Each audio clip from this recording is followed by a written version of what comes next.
Hello, friends, and welcome to another episode of the Happy Half Hour.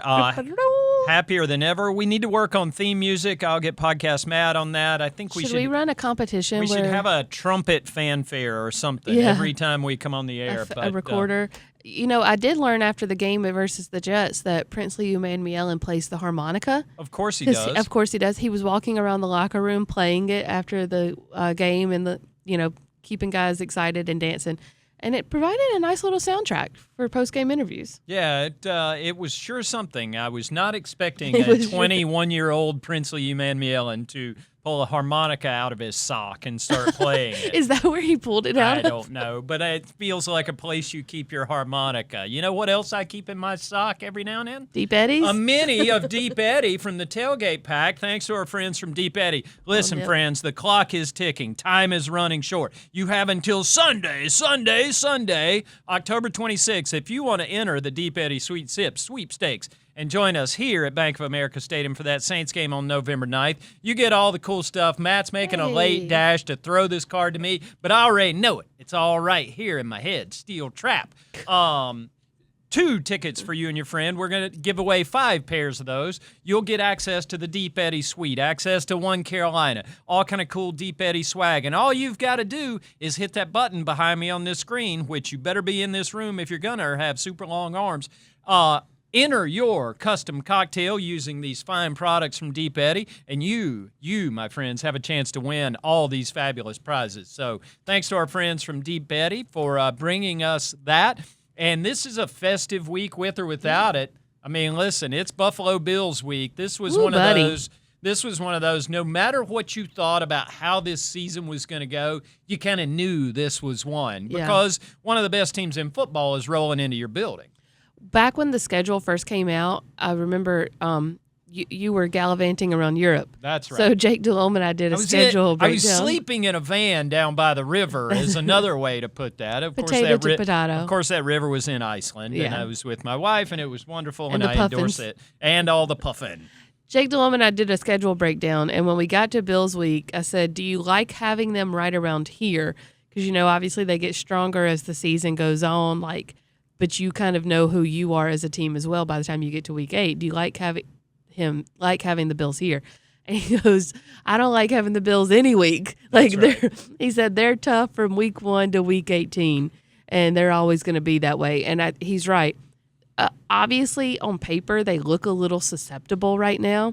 They've lost the last 2 games. They've had some injuries. Their rushing defense is near the bottom of the league. But by the way, this is still a team that's rushing offense is at the top of the league and has a reigning MVP at quarterback.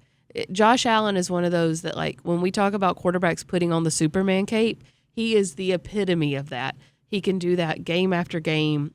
He went a 12-game stretch. Shout out to our compadres at the Bills website for digging up this stat. He went 12 straight games going back from last season up until week 4, I think it was, of this season with only 1 turnover. That's fumbles or interceptions. He's had 3 or 4 the last 2 games that they lost. So he's gotten into a little bit of a turnover rut, but, he is still Josh Allen. He's, Nick Scorton said yesterday, he's one of the few quarterbacks that'll lower his shoulder and just completely take you on. Now, I'm trying to think. Have we ever seen a quarterback? Has there ever lived? One comes to mind. Has there ever lived a quarterback who was bigger and stronger and faster than all the people around him? And put on a Superman cape. And would put on a Superman cape from time to time and would do things that no one else was capable of doing in the game of football. I'm going to take 3 guesses, and the first 2 don't count. And one of them ain't Steve Berline, all right? He was my next one I was going with. Yeah, I mean, Josh Allen is Cam Newton, friends. They are the same human being, and they are a breed apart from all the other human beings, and that's why they both got MVP trophies hanging on the mantles in their home. I assume they have mantles. If you're setting on the mantle. If you're Josh Allen and you just got married to the internet person, what's her name? She's an actress and singer. Sure, Haley Steinfeld. All of these people in pop culture exist in a bubble to me, and they're out there somewhere. But Did you ever see the True Grit remake? I count on my partner here to know them. Did you ever see the True Grit remake? I did not. About 15 years ago. Did you ever see the original? Yes. Okay, fair enough. I thought that was my brother is named after John Wayne. You think I haven't seen the original True Grit? Okay, I learned something here today. So that is an interesting. That's a fun fact about Kassidy Hill that even I did not know up to this point. But yeah, Josh Allen different from all the other kids in the same way Cam Newton was different from all the other kids. And when you've got a guy like that, it just opens up so much stuff. One of the things that tickles me about the way we talk about the football is, and you mentioned it, they've been struggling a little bit. They're 4-2. Right. They're 4-2. The Bills are struggling at 4-2. That's right. This is a team a lot of people expect to go to a Super Bowl or have a chance to be in that conversation for those last couple spots. They're 4-2. They've got Josh Allen. They've got James Cook, who just puts up ridiculous numbers seemingly weekly. There are a lot of cool things we can get into about this game, and we will in a little bit. But, you've got an MVP walking into your building, and we've seen with our own two eyes what that looks like and what that can mean for a team, and that means you got a shot any week. Right. Whether you're 4-2, whether you're 2-4. I mean, it's like I assume that the Baltimore Ravens, for instance, are not going to be one of the worst teams in the NFL as soon as Lamar Jackson gets back on the field. He did practice yesterday. So, these things change over time, but they got that guy. Yeah. And you know what else they got? They got a bunch of people. And listen, I understand many people from Buffalo happen to have moved here to Charlotte, North Carolina. I've heard. I see them. When I run through my neighborhood, there are cars with Bills stickers on them. There are Bills flags. There are Bills bars. There are Bills bars in this town. Do you think there's a direct flight from Buffalo to Charlotte? I think there's a pipeline. There's a spigot we turn at the corner of Trade and Trine, and more of them come out every day. I mean, seriously. Until about 10 years ago, when Brandon Beane and Sean McDermott took a bunch of people with them to Buffalo, this was always Buffalo South. I mean, if you go back to 1995, Bill Polian, the original general manager of the Carolina Panthers, he came from Buffalo after building a team that went to 4 straight Super Bowls, lost them all, but came here and built a team with a lot of his old friends, whether it was Carlton Bailey, Frank Reich, Don Beebe, Pete Metzelaars. Those are names you're very familiar with, I know. Yeah, I knew at least one of those. You knew at least one of them. And, Bill brought all those people here to begin with, and then Brandon and Sean took a couple back with them that way. There's all kinds of our old friends up there, whether it's Shaq Thompson, Curtis Samuel, Sam Franklin, all kinds of people. And it's just kind of one of those circle of life things in the NFL where they got a lot of ours, we got a couple of theirs, and it just kind of works that way. It makes these games fun, too. It does. Because there is so much familiarity. Before, during, after. The Bills going to 4 straight Super Bowls and not winning once helped Kassidy Hill win a trivia game. That was the final question. And anyways, just a little aside. But, yeah, there's a lot of familiarity. And even more so in the past couple of weeks, you've got Sam Martin is here after spending many years in Buffalo. The punter here. Bills legend, Sam Martin. Bills legend. And because, actually, when he was named NFC Player of the Week this week, I went back and looked at his record, and he was named AFC Player of the Month last year for weeks 14 through 18. That's when the Bills really kind of made their run right into the play, or really hit their stride as they were heading into the playoffs. You know where Sam Martin's attitude of excellence, where his aura comes from? It ain't Buffalo. I'm sure it's App State. Appalachian State, Sam Martin, baby.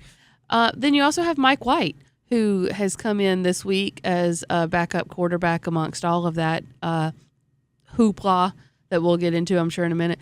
And Dave Canales even admitted on Wednesday, he's like, yeah, you take any and every advantage you can get. He's like, you're asking Sam, you're asking Mike White, you're asking Denny, who is the head trainer who came here from Buffalo very famously and very beloved in Buffalo. I'm sure he will get a warm welcome from the players when they see him on Sunday. Yep. But Dave was like, you're taking any advantage. I'm asking Denny questions. And it was kind of adorable when somebody asked Dave yesterday, will you ask Mike White about what he remembers about Buffalo? He's like, yeah. We better.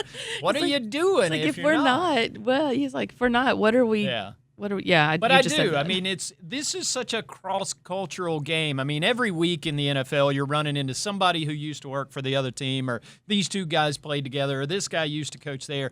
It feels like Buffalo and Charlotte are the same place now. And very few of us go there, but a whole lot of them come here. And I've loved, it's a longtime fixture here in town. Tavern on Tracks, just down the street, is a Bill's bar owned by Billy Aquario, an old friend I remember from many moons ago. But right next to the Bill's bar in town, there's a mural of Luke Kuechly on the wall adjacent to it. So these two fan bases know each other well. They're kind of intertwined in a lot of ways. And like I said, we appreciate you all. We enjoy your chicken parts. We enjoy your beef on weck.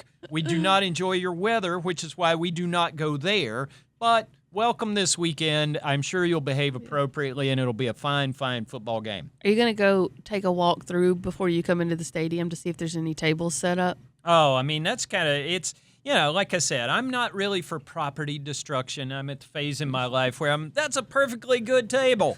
Don't do that, but dad mode engaged. Yeah. But yeah, it's the links between these two teams are famous. And, Andy Dalton once got a standing ovation in Buffalo. Andy beat Baltimore to help Buffalo break a long 17-year, I think it was, playoff drought. And Andy became beloved by Bills fans. They flooded his foundation with donations. He told me it was over $450,000. Next year, he shows up in a preseason game, and he wasn't playing that day, but they just kind of introduced him last, and they gave this man a standing ovation. So those are dedicated fans. We love them. I love the passion. I love it. Anytime somebody's that into a thing, it's got to be worth something. So kudos to our friends from Buffalo. We'll see all the Panthers fans out here in the building. And speaking of Andy Dalton, he might end up playing a little football this year, because that gets us to our next big thing.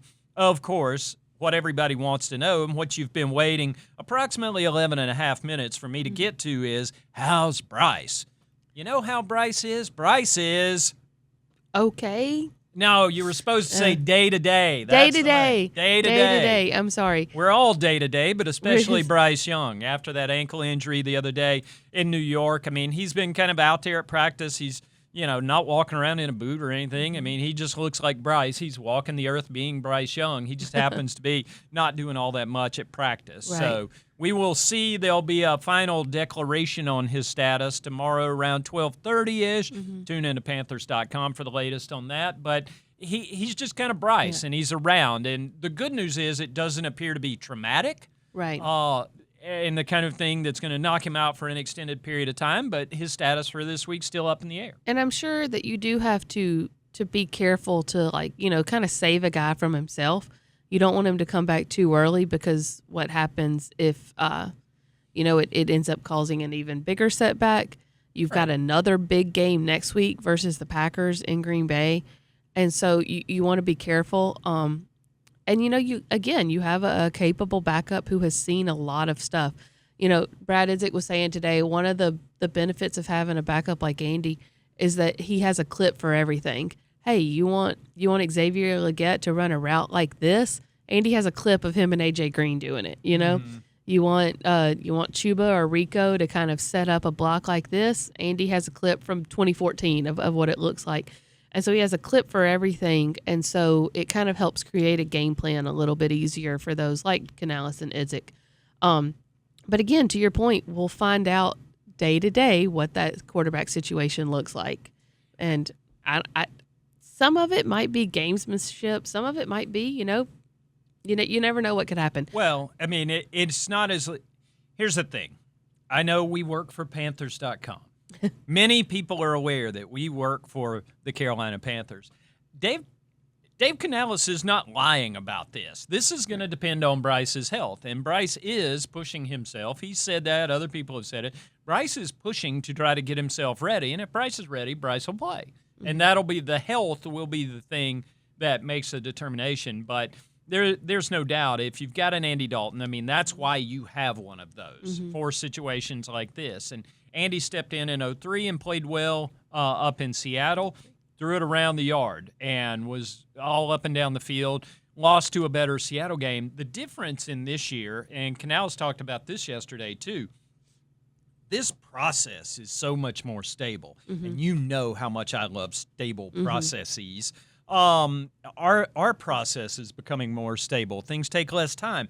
And as the Carolina Panthers have done that, as the offensive line gets better, as the running game improves, as these receivers get to know each other and everything, everything's a little more stable than it used to be. So Andy is stepping into a much different situation now than he did in Las Vegas a year ago. And that was a win. and that was a win out there. But the situation is so much better because the entire team's better. Everybody knows what they're trying to do. And, oh, by the way, Carolina Panthers turned out to be pretty good at playing defense this year, which they were not this time a year ago. But you're talking about a top quarter of the league in a couple of categories on defense, and that's a thing nobody would have necessarily anticipated.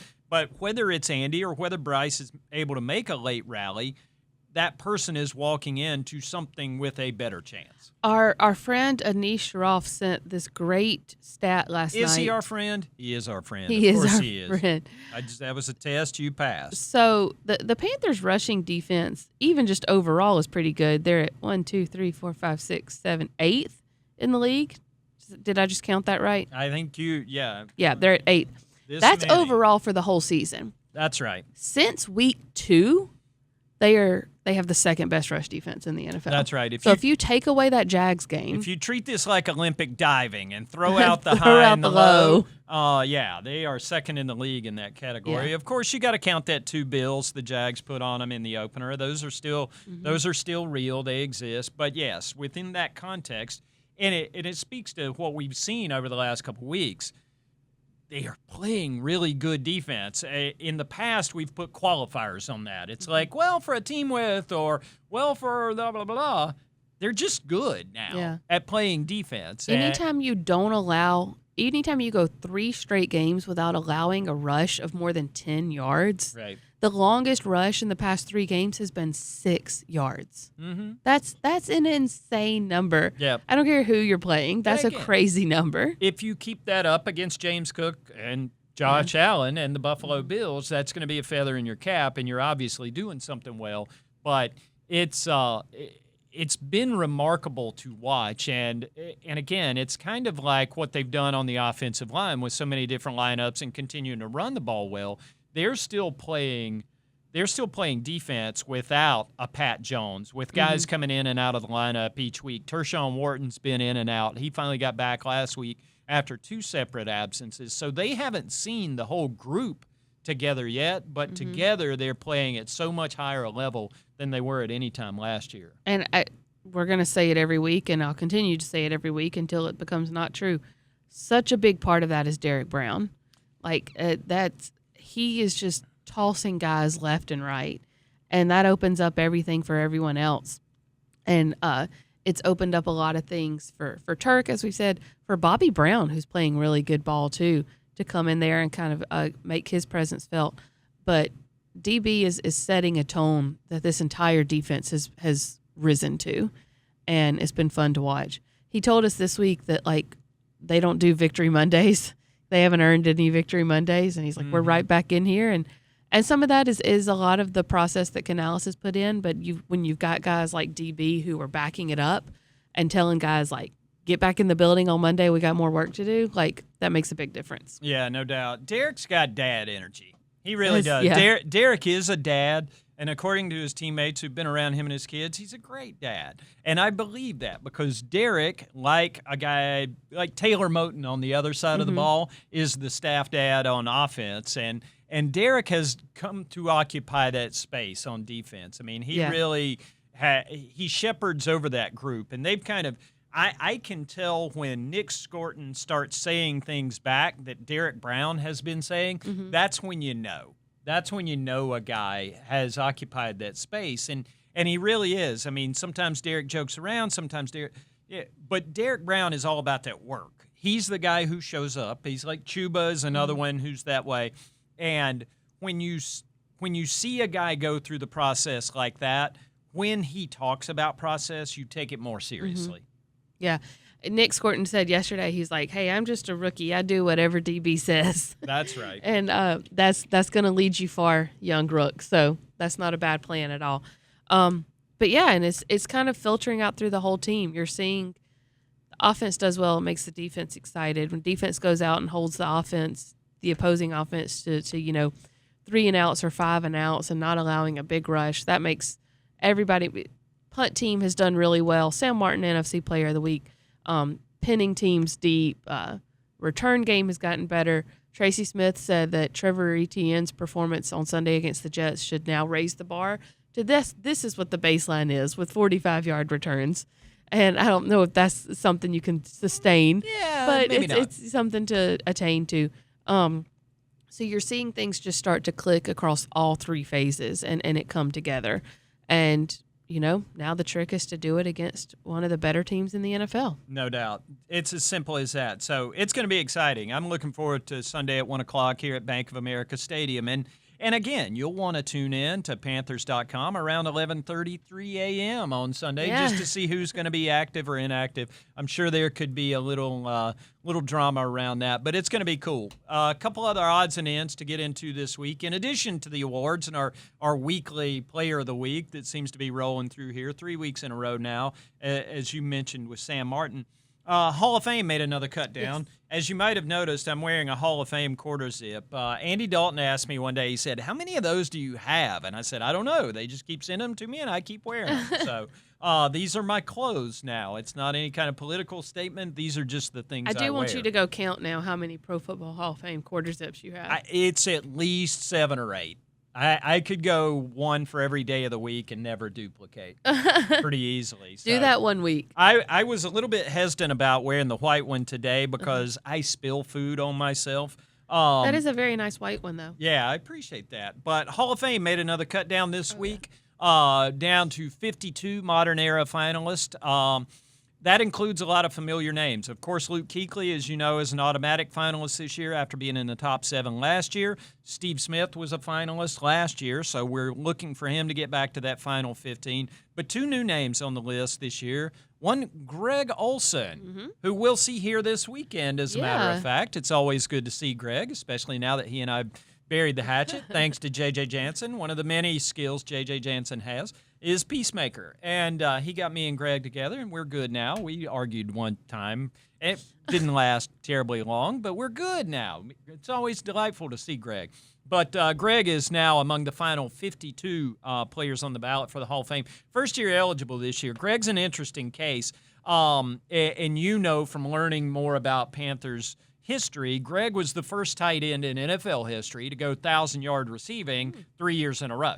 And Greg kind of came in on the front end of, there have been other tight ends who put up big receiving yards, but Greg was kind of on the front end of this new wave that includes the Kelceys and the Gronkowskis, big guys who can be downfield threats. Greg is 7th all-time among tight ends in receptions and receiving yards. He put up huge numbers, and he was Cam Newton's de facto number 1 wide receiver for a minute there. And, again, he went 3 straight years, 1,000 yards, so he's pretty good at his job. And, of course, we can't forget Panthers legend, Peanut Tillman. Yeah. I've watched a lot of Peanut going back and watching the 2015 games, and it's fun. I didn't realize, I learned this year. You're about to roll your eyes that I didn't. It's possible. I had just never put 2 and 2 together that is why it is called the peanut punch when you punch out a ball. And it's because it was how Peanut Tillman would punch it out. Like, it makes sense. I just never put 2 and 2 together that's where the name came from. You know the shoes, Air Jordans, you're familiar with those? Those are based on a guy named Michael. I thought it was just called a peanut punch because the ball looked like a peanut when it was coming out. I really thought that. Oh, this is real life. I was watching a game. This is how you know this podcast is not scripted, because I did not have that on my bingo card for today. I was watching a game and Peanut punched it out, and they're like, "Oh, the patented Peanut punch," and I was like, "Oh my gosh!" That makes sense now. It all makes perfect sense. No, Peanut only played one of his 13 NFL seasons here with your Carolina Panthers, but it was a pretty important one in 2015. And I loved talking to him back in the summer. He admitted, how did he say it? He said, "I don't want to say I was washed up, but I definitely wasn't in my prime, and I was mostly here for comedic relief." That sounds like Peanut is always going to be a favorite of mine because when there was a story once upon a time, old offensive coordinator Mike Shula told a story about his dad, Don Shula, who coached the undefeated Miami Dolphins in 1972, of course. And so Mike told a story about his dad and people messing with his dad at some point during that season. Larry Zonka put an alligator in his shower. And so Peanut had a moment of inspiration and went – he couldn't find an alligator in Charlotte, but he found a really nice fake one that he said he paid $400 for on Etsy. Goodness. And he put it in Ron Rivera's shower, of course. And Ron Rivera, not expecting an alligator in his shower, because, you're taking a shower. I love, Ron said, I'm standing there, I didn't have anything to throw at it but a bar of soap.